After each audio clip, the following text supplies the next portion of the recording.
And welcome to a new Energy Crew podcast. My name is JP Warren. I'm your host today, and we are starting off these news type of Energy Crew podcasts. We're bringing people in, we're bringing industry leaders in, we're bringing interesting achievers in to kind of ask them hot seat, rapid fire questions about leadership and their experiences and any information, intel, or insights they want to provide us, the audience. But before we begin, I want to say that Energy Crew is brought to you by Exec Crew. Exec Crew is our personal growth development branch of the Crew community. We do on-site workshops. We do one-on-one training, course development. And what we're going to do, we want to provide you with kind of the lesson, skill set, and mindset for you to get out of your way and kind of achieve the goals that you set out for yourself. So check out execcrew.com. There's going to be a lot of exciting training opportunity. I don't even like the word training.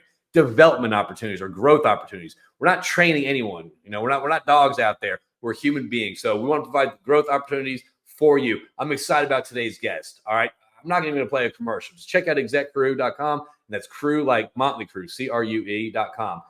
I'm excited about our guest today. This is a guest I've been trying to get on for several months right now, but due to schedules and just her schedule and what she's doing in the community has been nothing short of inspirational, not just for me, but also for the next generation. Her name is Ashley Colquitt. I'm going to bring her on a little bit, but I want to kind of tell you my side of the story, my perception on how I know her. Several months back, Augie, a mutual friend that works at Diamondback Energy, Augie, invited Ashley to join a Crew Club event, which is kind of our E&P operator focused network and events, where we kind of bring up industry topics. And Ashley came, and she was so pivotal in getting Kids Crew involved in the Midland community. Ashley's role at Diamondback, I'm going to have her introduce herself, is nothing short. I mean, she might have a title, but she is out there in the community, just enhancing the next generation's understanding of energy, how to conduct yourself in business meetings. The real Diamondback, she's really taken the reins on promoting just how to provide students with springboards to help their careers in the next generation. So my experience with Ashley, I just see her over LinkedIn crushing it. Reaching out to schools, communities, high schools, middle schools, whatever they're doing. They're building robots there during the summer for their kids. It's unbelievable stuff. I want to bring Ashley on, who's doing such a great job. I'm so happy to have her. Finally, the schedule line. And Ashley, I know that's my introduction. That's my perception, but there's so much more to you. So, hey, listen, this is hot seat questions. So, hey, we're not going to spend too much time. What's your who are you? Who am I? That's the question. I am Ashley Colquitt. I am corporate affairs representative for Diamondback Energy, and really proud of that. Prior to being corporate affairs representative, which I know we'll kind of talk more about what that looks like for Diamondback, but I was an educator for 16 years and had the honor to serve students in the classroom, as well as campus leaders, administrators as a district administrator, and then campus administrator. So a long time in education, and I never expected my career. I always anticipated it would be linear, right? Okay. Teacher, principal, superintendent. I actually, God bless, I actually went and got my superintendency, and then, life kind of changed and took a turn. And this is where I landed, and I'm going to tell you, I couldn't be happier. I want to talk about that. Real quick. This is off the top. Hey, this is a hot seat question. Okay, let's do it. So I think this is important too, because oftentimes in life, and I'm going to kind of phrase it, oftentimes in life, we go by a plan. We think this is what I want to do. This is the direction I want to go. This is the career path I want to take. However, when opportunities, whether it's an opportunity, whether it's life-changing, or whether it's something different aligning inside you decide to change career paths, and it might not align with your previous dreams, visions, or whatever. Right. Let me ask you a question. How did you interpret that, and what was the motivator for you to be okay with this pivot? Right. So it really happened to where there was a fork in the road, where I could take the linear path of my next move in education. I prepared, I planned, I continued to tell myself, this is your path. Like, you have worked extremely hard. There's been a lot of blood, sweat, and tears. Right. from not only you, but your family and what you're wanting to accomplish. And that's your goal is to move through the linear Right. position, go, I guess, uh, Walker, through the ladder of Yeah. success professionally, and how this opportunity came to me. And I really had to think, okay, what this path is going to be. Pretty much, you have an idea. You've heard people talk. You've seen it. You've experienced some things, and then you have this opportunity to create and potentially have a bigger stage to create positive change. Okay. Are you willing to do that? And I will also say this, another big, I guess, factor in deciding to take this path was really doing my research on leadership. Okay. So, Dive into that a little bit. Yeah. So when I got a call from Diamondback Energy, I was like, okay, who is this Diamondback Energy? Okay. And I started Googling, Travis Stice, his executive team, the board members. And what I was able to find was a podcast that Travis Stice had done, No Neutral Moments, where he really discussed his leadership during, what that looked like during COVID. Okay. And so through that, I was able to see this is a company that stands on, 3 foundational principles. Do your best, do the right thing, treat others the way you want to be treated. That, there is a sense of humility in this leader. And there was this understanding that they care about people. Yeah. And so when you come across a group of leaders or professionals that really embrace that mindset, that's one that I gravitate to and want to be a part of. So that was really the deciding factor in making that decision, is that I believe in what you're talking about. I believe foundationally in the principles and what character should be as a leader, and I can work for you. We can do it. So stepping into, so how about some advice now? Advice, hot seat time. Stepping into a role, a new industry, kind of new responsibilities. Look, it's a bigger platform. It's more opportunity to actually, you're right, making an impact.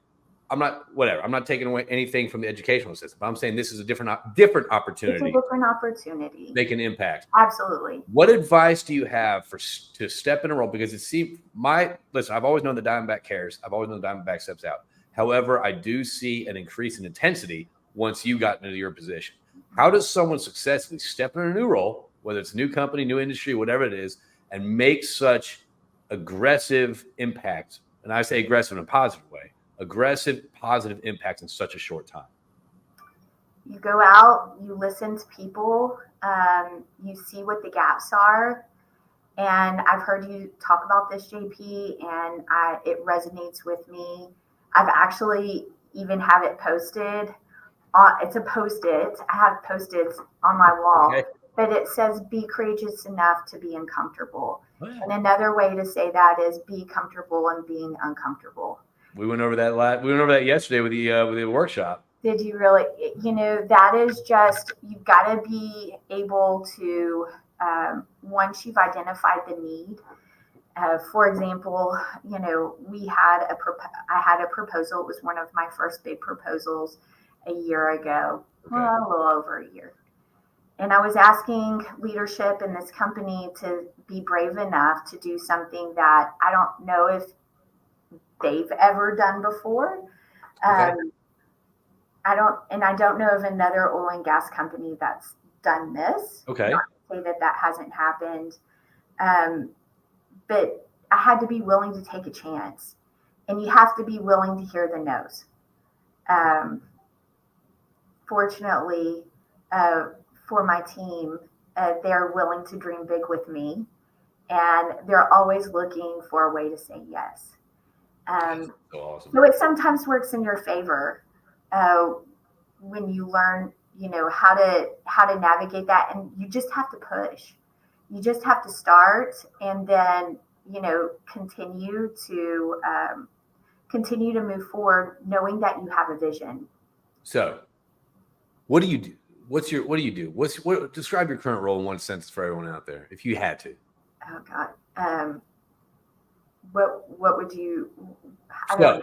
Let's in go. one sentence. Let's go. Connector. Okay. Who do you connect? Who do you connect, and why? Mhm. So one of my big roles in this position is to help to develop partnerships, Okay.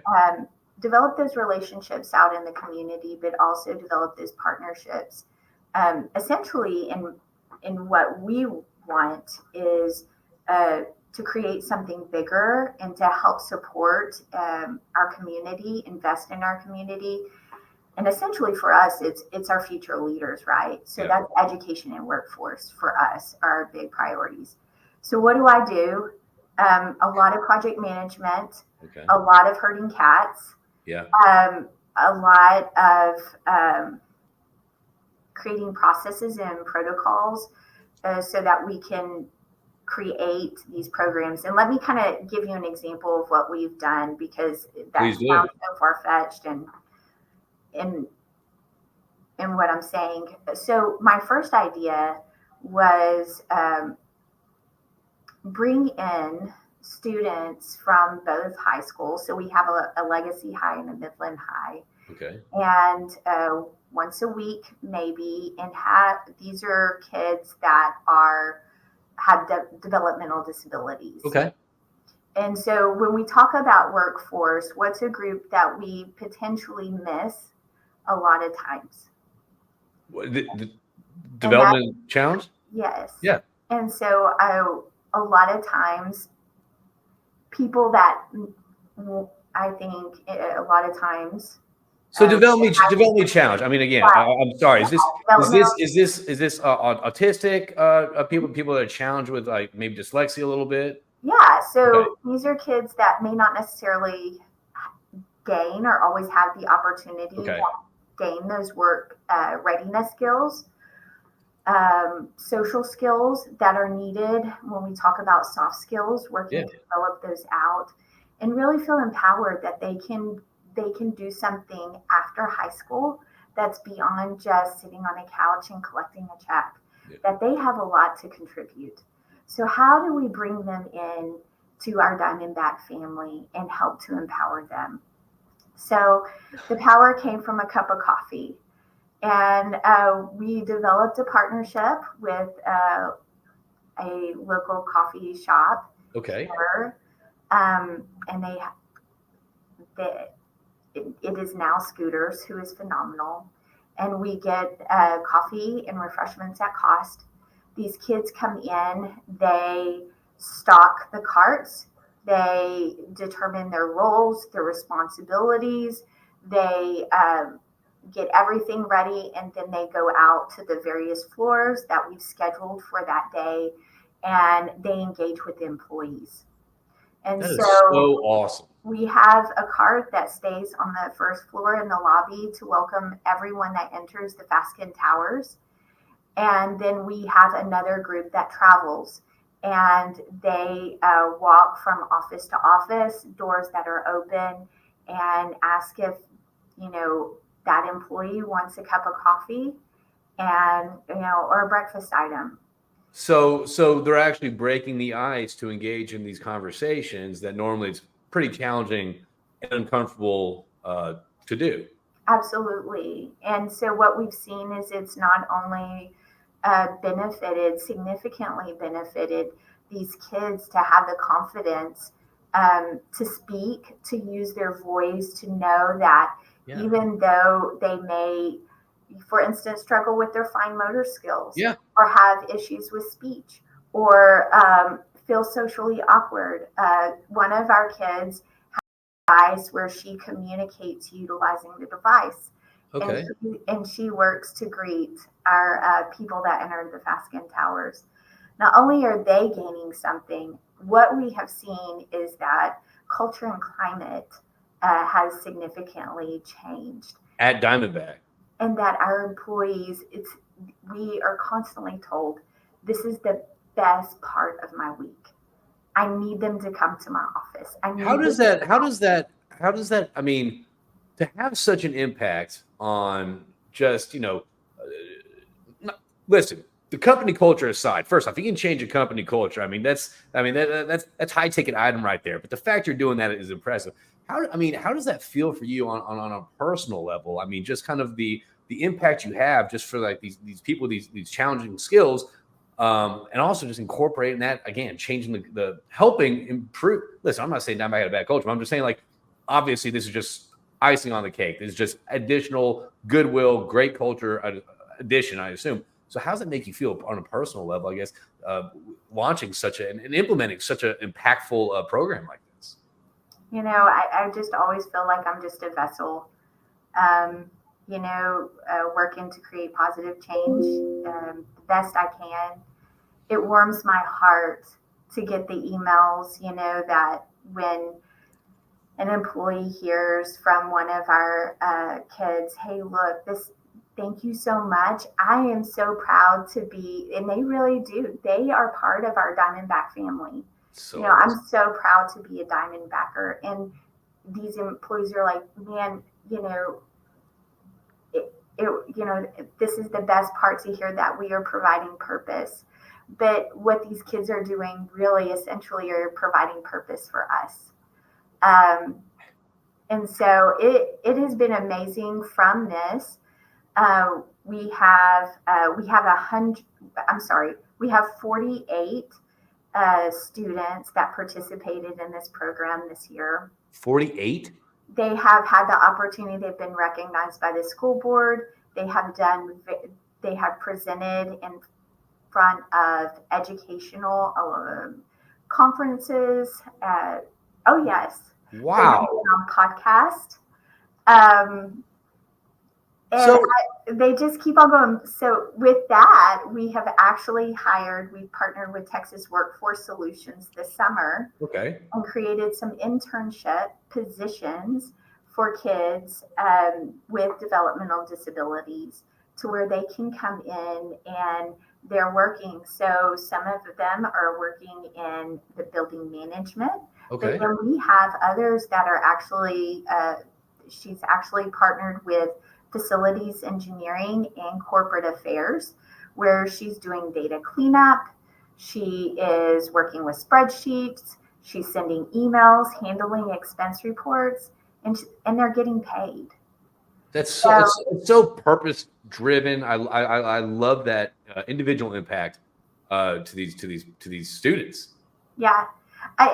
Going back to kind of what we were talking about earlier in the work that you've really started engaging in, and what we see a huge need in supporting with interns that are coming up as engineers or working in the oil and gas industry, is those soft skills. And yes.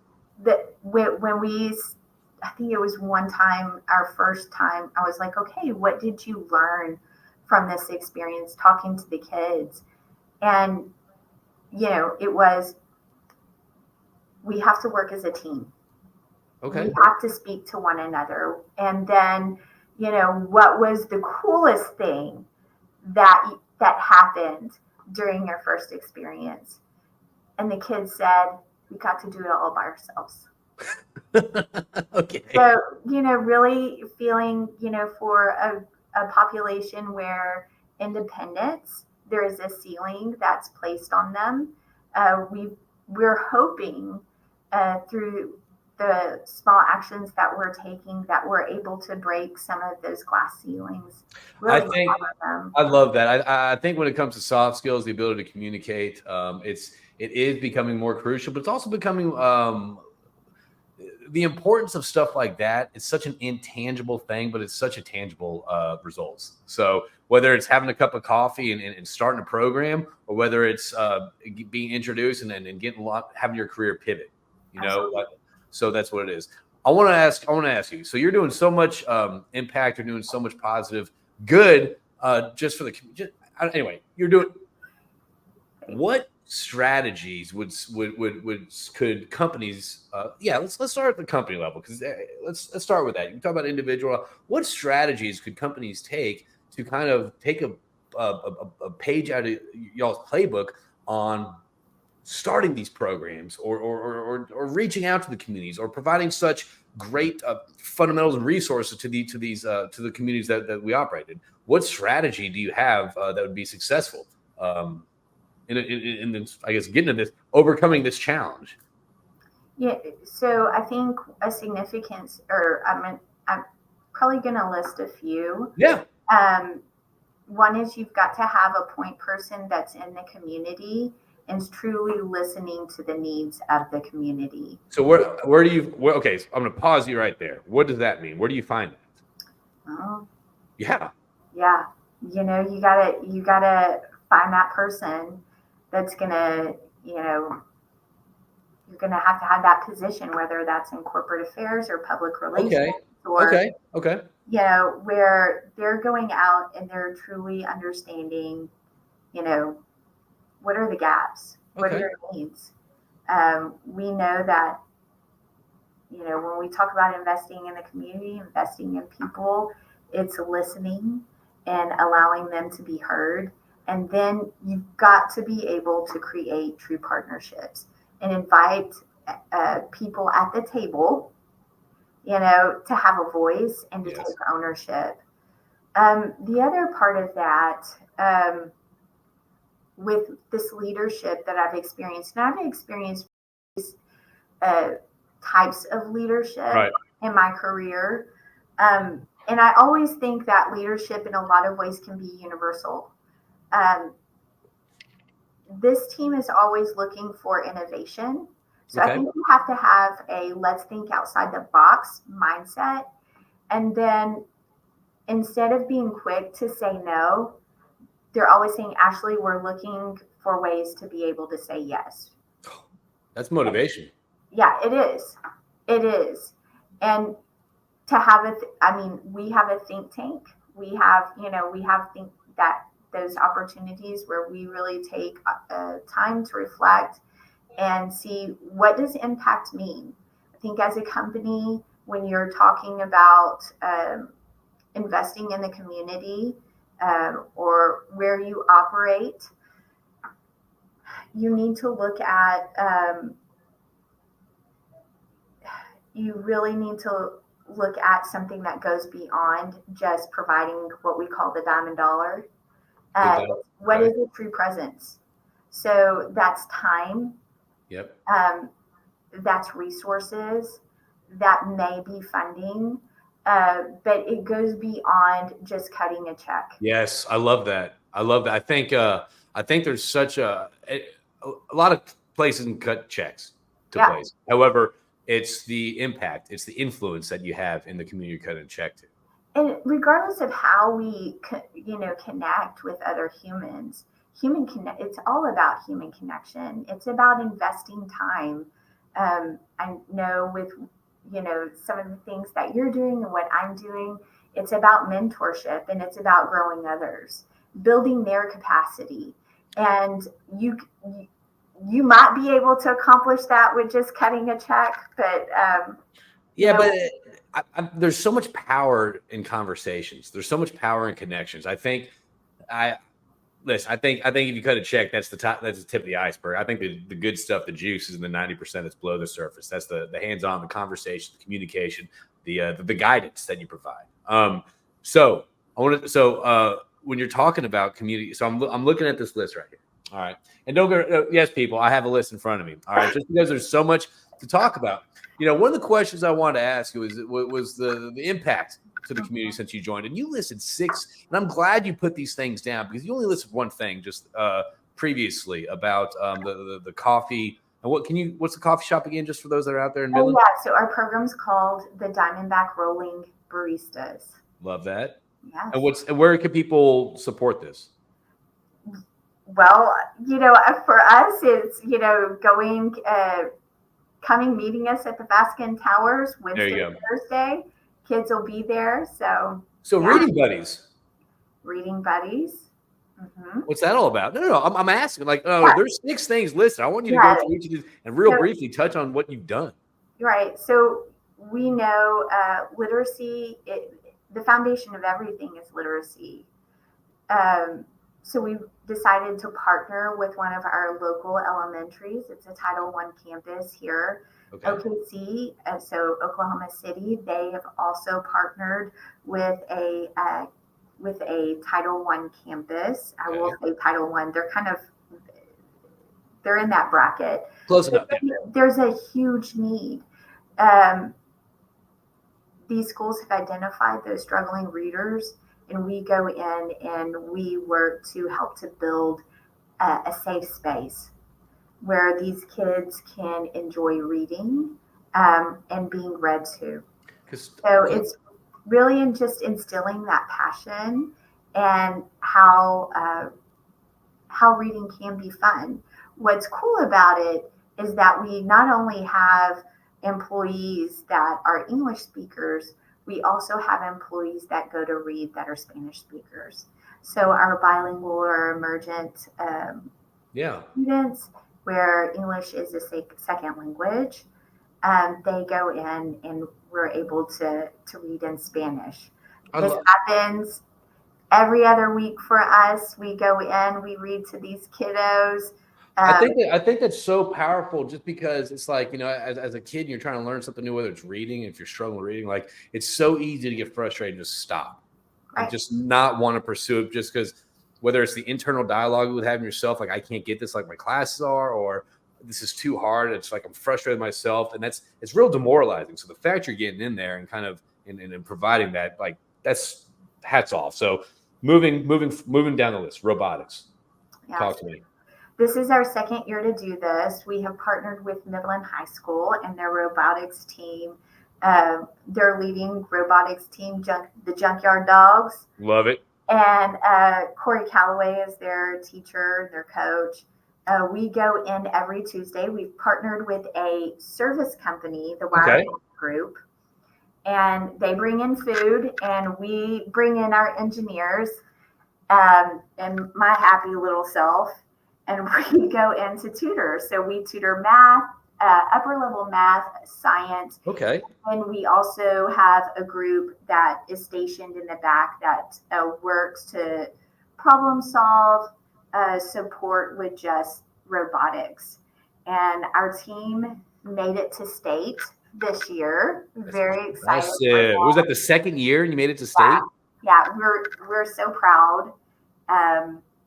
So this happens. What we've seen though is that a lot of these kids that may participate or engage or take upper level math and science, these are kids that are still struggling with what happens after life after high school. Yeah. So how do I fill a FAFSA?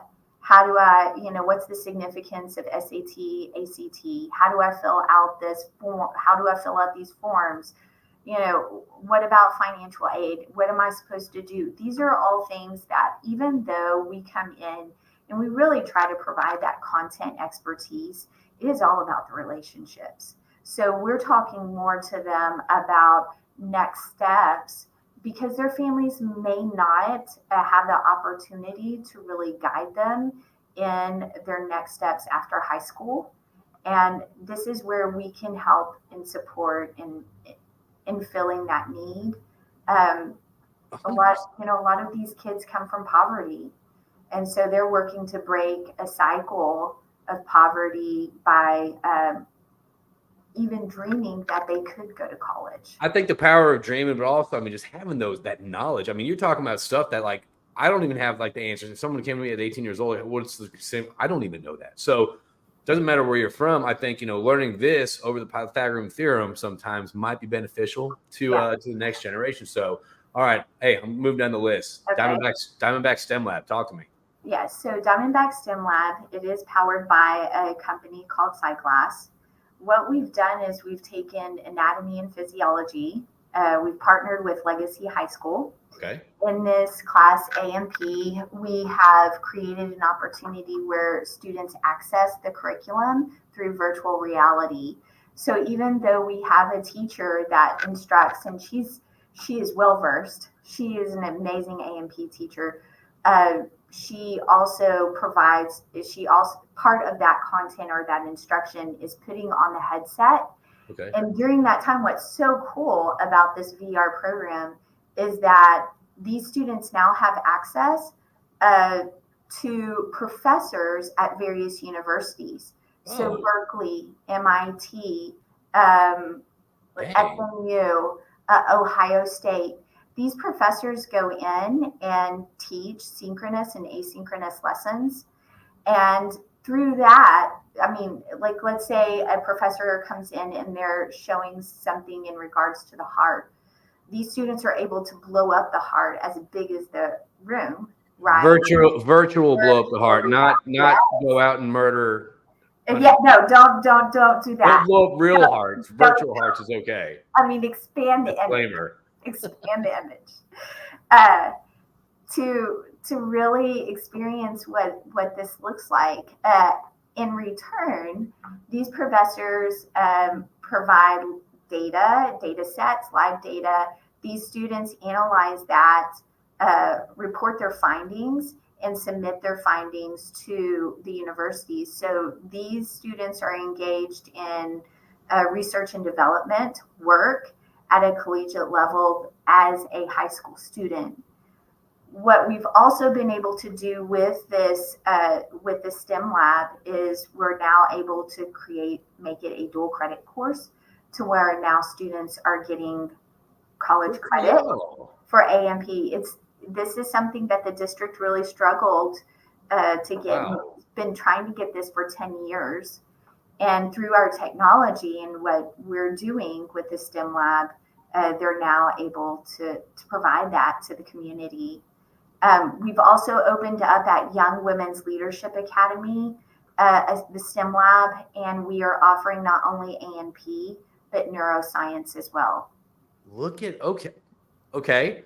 And by the way, we're halfway through the list for everyone out there listening. I know. And mind you, this is cool. You talked about the power of a person. You talk about the power of the person and connections and this is in the short time. How long have you been a Diamondback? Less than 2 years? Yeah, August 18th, it'll be 2 years. Okay, so everyone out there, this is July 2nd that we're recording, so less than 2 years. These are the impact that through Ashley, through inspiration, through influence, through connections, through your network has been able to launch, to instill, to impact all these lives. And the best part is, Ashley, I'm digging this because you're not even 2 years in. Let's see where else you go the next 2 years. So let's go down to 4. That's my little observation. So 4. We have on the STEM thing. We had STEM camp coming out. What's going on with that?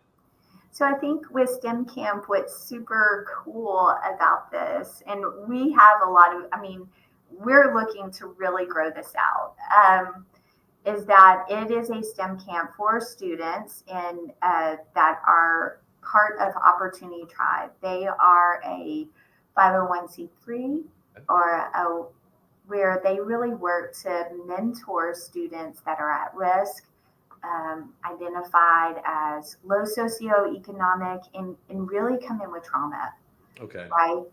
So we're bringing in kids that may not have ever experienced robotics, may not have ever experienced the technology that we're showing them.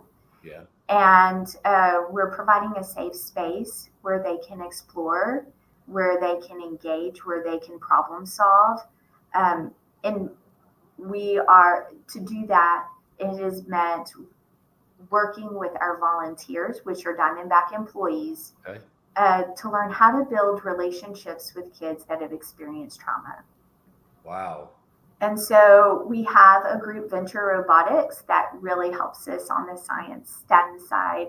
And then we have a group that comes in, Ben Wall from Opportunity Tribe, where he does training with our employees on just how Working to with some, yeah. working with kids that have built up walls, and so that that's something that we've done.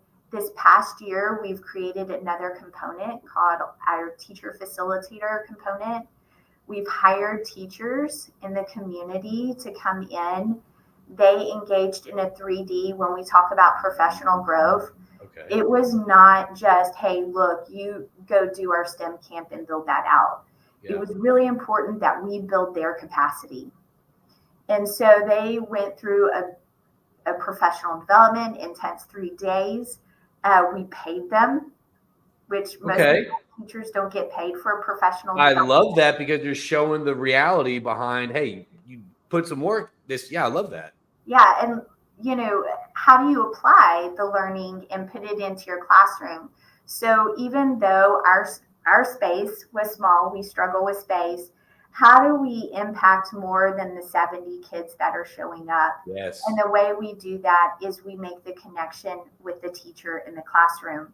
Because if they learn high-level research-based strategies, we are able to impact the learning every period of every day that school is in session. And so that's our goal. And I'm really proud that our teachers are looking forward to taking back the strategies that we've taught and implementing them into the classroom. So they did that. And then on the STEM camp side, they really worked on coaching our volunteers on how to truly engage our kids in the learning. So we didn't send those notes over this way, please, because I'm going to need that dealing with my daughter. You know what I mean? No kidding. I get it. It may be a little difficult with a parent, but yes. I think that's so bad. I mean, listen, I can only imagine that teachers. I've never been in the educational system. You have. I can only imagine that. And I'm just going from kind of what I don't know, maybe way off base, but I would feel that the teacher lifestyle is probably pretty isolating. It's like you're dumping everything here. You want me to do all this stuff without the support of anyone else, but yet you're telling me how to do this and with no support. Okay. Yeah. But the fact is now it's like, no, there's actually, this is we're part of something bigger than coming into class 9 to 3 or 8 to whatever it is. This is something bigger the community's involved in. And these are real world training, help, guidance, development, whatever you want to call it. So anyway, I think that's such a cool channel. Yeah, I mean, it really is. I mean, things that we focused on were how do you be a collaborator? What does it mean to be a true, innovator of learning? How do you work as a team? Yeah. And then how do you reflect to determine where you are as a contributing team member? And so those are high performing teams. And I think we talked about this early on, is that rising tides raise all ships. Yep. High performing teams, when they're successful, you're going to see success in other areas as well with other teams. So that was a big thing that we stressed in the work that we did. And we're excited about that. I love it. So we got 2 more. We already covered one, the rolling baristas, which I think is so awesome. And then the last one is Diamondback Career Connections. So everyone out there, this has been 6 huge, whether it's programs, influence, drives, waves, impactful progress, whatever you want to call it. These are 6 things that have been really blowing and going in the last 2 years. And it's just so it's inspirational to see. I mean, there's another company up at CNX Resources that Nick Dielis, I mispronounce his last name all the time, but he's CEO of that. He is very involved in investing in the next generation too. So it's so inspirational to see the operators that really kind of grab the bull by the horns and want to drive change, lasting change for those kids, for the next generation that doesn't have the opportunities a lot of people do. So that's so awesome. And speaking of opportunities a lot of people do, we're talking about the Diamondback Career Connections after. It has connections in it. I'm all about that. That's my highlight word. I love the word connections. Connections lead to conversations, lead to opportunity. So Diamondback Career Connections. What's up with that? Yeah, so we are just now building this out. I'm very excited about this. It's a different form of mentorship. So when I talked to you just about the gaps that we were seeing and just, kids struggling with life after high school, how do you do college, or how do you do career? What am I, all of these questions, along with industry questions, is like, how do we create opportunities to meet that need and truly engage our kids? And so, we're doing that through virtual reality again. Love it. Legacy High has created a course where they have a teacher. They will have students enroll in this course, and these students will have an opportunity to access our rich portfolio of expertise, not only in geoscience, in engineering, production engineering, facilities engineering. I'm trying to get drilling on board. Hey, I think a lot of people are. You might know a person or two that can help us with this. Augie. Yeah, exactly. I'm sorry, you picked that up? I didn't know this was on. I know this is a hot mic. He's gonna do it. Oh, he is. But also, we know in the oil and gas industry that there are other careers or professionals that are needed to make this work happen. And that is, for instance, our legal team, our human resources, communications, public relations. There are all these groups. 100%. So we've got volunteers from various departments. They'll come in to a group of kids into a multiplayer game room. We're doing micro scans that are supported by a company named Siglass, where they will scan data like core samples. I say a pump jack, just all equipment, whatever that is, some sort of physical asset, and bring it into the multiplayer room for students to experience and really talk about, what this is, the purpose of it, how to read the data. I love that. Yeah, we also, for communications, we look to have Aaron into this virtual reality setting that looks like a broadcasting room with Diamondback, everywhere. And these kids have the opportunity to feel it and experience this knowledge and in a way that we couldn't just bring to them and in a textbook, like you said. What y'all are doing is accelerated learning. I think that is so. Like, I remember, I think before we started, maybe I'm recording, but I remember reading books when I started off in Noble Drilling, like 2006, 2007, 2005. It was like these old school 70s books, like this is a Kelly rig, this is a Derek, this is a Derek, this is a monkey board, and I was like, I have no idea what this stuff is. Once I got to the rig 5 years later, it started clicking. But that was 5 years.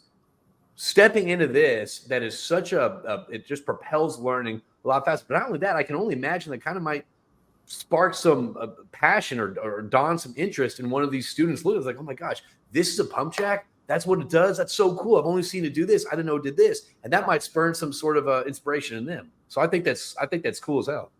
Thank you. Well, my technical term. Thank you so much. It's got Riz for the kids. Yeah.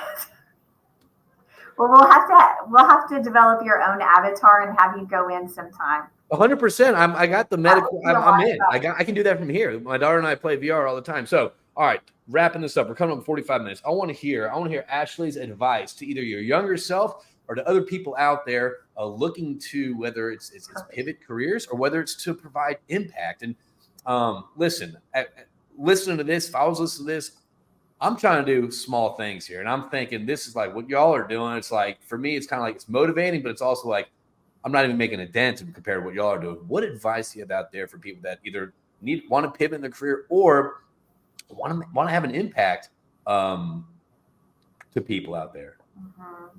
So I think the biggest thing is your plans in life may not be the best plans for your life. So you need to be, I guess the biggest thing I've had to learn is adaptability. Okay. And being ready and willing to pivot. Okay. Um, Now, what so about adaptability really, I mean, I truly believe that's what you need in order to be successful. I and also what about impacting the community? What advice or guidance would you have for people that want to have more of an impact to other people's lives in the way that you do?